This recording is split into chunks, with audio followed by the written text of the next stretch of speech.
Leitura Bíblica Anual 2022, dia 6, 8 de janeiro, sábado. Marcos capítulo 2. Dias depois, Jesus entrou de novo em Cafarnaum e logo se ouviu dizer que ele estava em casa. Muitos se reuniram ali, a ponto de não haver lugar nem mesmo junto à porta. E Jesus anunciava-lhes a palavra. Trouxeram-lhe então um paralítico carregado por 4 homens. E não podendo aproximar-se de Jesus por causa da multidão, removeram o telhado no ponto correspondente ao lugar onde Jesus se encontrava e, pela abertura, desceram o leito em que o paralítico estava deitado. Vendo-lhe a fé, Jesus disse ao paralítico: Filho, os seus pecados estão perdoados. Alguns escribas estavam sentados ali e pensavam em seu coração: Como ele se atreve a falar assim?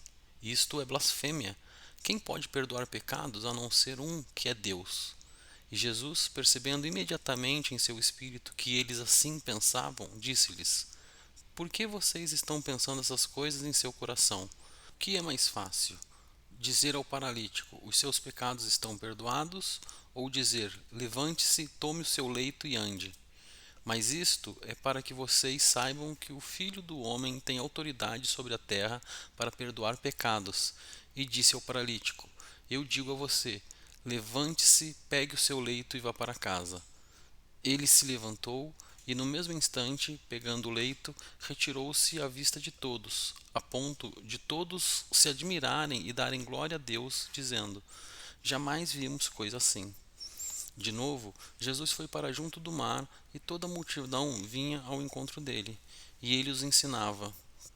Quando ia passando, viu Levi, filho de Alfeu, sentado na coletoria e lhe disse: Siga-me. Ele se levantou e o seguiu. Achando-se Jesus à mesa, na casa de Levi, estavam junto com ele e com seus discípulos muitos publicanos e pecadores, porque estes eram muitos e também o seguiam. Os escribas dos fariseus, vendo Jesus comer em companhia dos pecadores e publicanos, perguntavam aos discípulos dele: Por que ele come e bebe com os publicanos e pecadores? Tendo ouvido isto, Jesus lhes respondeu: Os sãos não precisam de médico, e sim os doentes. Eu não vim chamar justos, e sim pecadores. Ora, os discípulos de João e os fariseus estavam jejuando. Algumas pessoas foram perguntar a Jesus: Por que os discípulos de João e os discípulos dos fariseus jejuam, mas os seus discípulos não jejuam? Jesus respondeu: Como podem os convidados para o casamento jejuar enquanto o noivo está com eles? Durante o tempo em que o noivo estiver presente, não podem jejuar. No entanto, virão dias em que o noivo lhes será tirado, então, naquele dia, eles vão jejuar.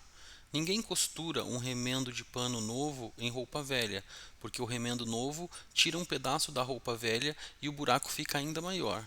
E ninguém põe vinho novo em odres velhos, porque se fizer isso, o vinho romperá os odres e se perdem tanto o vinho como os odres, mas põe-se vinho novo em odres novos. Aconteceu que num sábado Jesus atravessava as searas e os seus discípulos, ao passar, começaram a colher espigas. Então os fariseus disseram a Jesus: Olhe, por que eles estão fazendo o que não é lícito aos sábados? Ele lhes respondeu: Vocês nunca leram o que Davi fez quando se viu em necessidade e teve fome, ele e os seus companheiros? Como entrou na casa de Deus no tempo do sumo sacerdote Abiatar e comeu os pães da proposição, os quais só os sacerdotes era lícito comer, e ainda deu esses pães aos seus companheiros? E Jesus acrescentou: O sábado foi estabelecido por causa do homem, e não o homem por causa do sábado. Assim, o Filho do homem é Senhor também do sábado. João capítulo 5. Passadas essas coisas, havia uma festa dos judeus e Jesus foi para Jerusalém. Existe ali, junto ao portão das ovelhas, um tanque chamado em hebraico Betesda, o qual tem 5 pórticos. Nestes jazia uma multidão de enfermos, cegos, coxos, paralíticos, esperando que a água se movesse, porque um anjo descia de tempos em tempos, agitando-a, e o primeiro a entrar no tanque, uma vez agitada a água, sarava de qualquer doença que tivesse. Estava ali um homem enfermo havia 38 anos.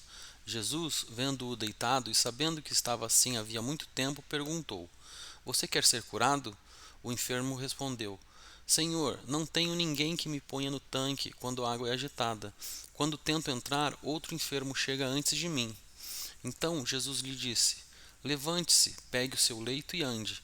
Imediatamente o homem se viu curado e, pegando o leito, começou a andar. E aquele dia era sábado. Por isso os judeus disseram ao que tinha sido curado: É sábado, e neste dia você não tem permissão para carregar o seu leito. Ao que ele lhes respondeu: O mesmo que me curou me disse: Pegue o seu leito e ande. Perguntaram-lhe: Quem é o homem que disse a você: Pegue seu leito e ande? Aquele que tinha sido curado não soube responder, porque Jesus tinha se retirado, por haver muita gente naquele lugar. Mais tarde, Jesus o encontrou no templo e lhe disse: Olhe, você foi curado. Não peque mais, para que não lhe aconteça coisa pior. O homem se retirou e disse aos judeus que tinha sido Jesus quem o havia curado. E por isso os judeus perseguiam Jesus, porque fazia essas coisas no sábado. Mas Jesus lhes disse: Meu Pai trabalha até agora e eu trabalho também. Por isso os judeus cada vez mais queriam matá-lo, porque além de desrespeitar o sábado, também dizia que Deus era seu próprio Pai, fazendo-se igual a Deus. Então Jesus lhes disse: em verdade lhes digo, que o filho nada pode fazer por si mesmo, senão somente aquilo que vê o pai fazer, porque tudo o que este fizer, o filho também faz. Porque o pai ama o filho e lhe mostra tudo o que faz, e maiores obras do que estas lhe mostrará, para que vocês fiquem maravilhados. Pois assim como o Pai ressuscita e vivifica os mortos, assim também o Filho vivifica aqueles a quem quer. E o Pai não julga ninguém, mas confiou todo o julgamento ao Filho, para que todos honrem o Filho assim como honram o Pai. Quem não honra o Filho, não honra o Pai que o enviou. Em verdade lhes digo: quem ouve a minha palavra e crê naquele que me enviou, tem a vida eterna, não entra em juízo, mas passou da morte para a vida. Em verdade lhes digo: que vem a hora, e já chegou, em que os mortos ouvirão a voz do Filho de Deus, e os que a ouvirem viverão. Porque assim como o Pai tem vida em si mesmo, também concedeu ao Filho ter vida em si mesmo, e lhe deu autoridade para julgar, porque é o Filho do homem. Não fiquem maravilhados com isso, porque vem a hora em que todos os que se acham nos túmulos ouvirão a voz dele e sairão, os que tiverem feito bem para a ressurreição da vida, e os que tiverem praticado mal para a ressurreição do juízo. Eu nada posso fazer por mim mesmo, assim como ouço, julgo. O meu juízo é justo, porque não procuro a minha própria vontade, e sim a daquele que me enviou.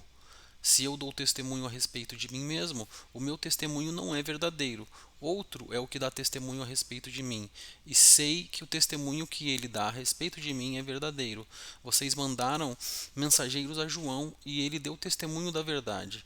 Eu, porém, não recebo testemunho humano, mas digo essas coisas para que vocês sejam salvos. João era a lâmpada que estava acesa e iluminava, e por algum tempo vocês quiseram se alegrar com a sua luz. Mas eu tenho maior testemunho que o de João, porque as obras que o Pai me confiou para que eu as realizasse, essas que eu faço testemunham a meu respeito que o Pai me enviou. O Pai que me enviou, esse mesmo, é o que tem dado testemunho de mim. Vocês nunca ouviram a voz dele, nem viram a sua forma. Também não tem a palavra dele permanente em vocês, porque não creem naquele a quem ele enviou. Vocês examinam as Escrituras, porque julgam ter nelas a vida eterna, e são elas mesmas que testificam de mim. Contudo, vocês não querem vir a mim para ter vida. Eu não aceito glória que vem de pessoas. Sei, entretanto, que vocês não têm o amor de Deus em vocês. Eu vim em nome de meu Pai, e vocês não me recebem. Se outro vier em seu próprio nome, vocês certamente o receberão. Como podem crer vocês que aceitam glória uns dos outros e não procuram a glória que vem do Deus único? Não pensem que eu os acusarei diante do Pai. Quem acusa vocês é Moisés, em quem puseram a sua esperança. Porque se vocês de fato crescem em Moisés, também creriam em mim, pois ele escreveu a meu respeito. Se, porém, não creem nos escritos dele, como crerão nas minhas palavras?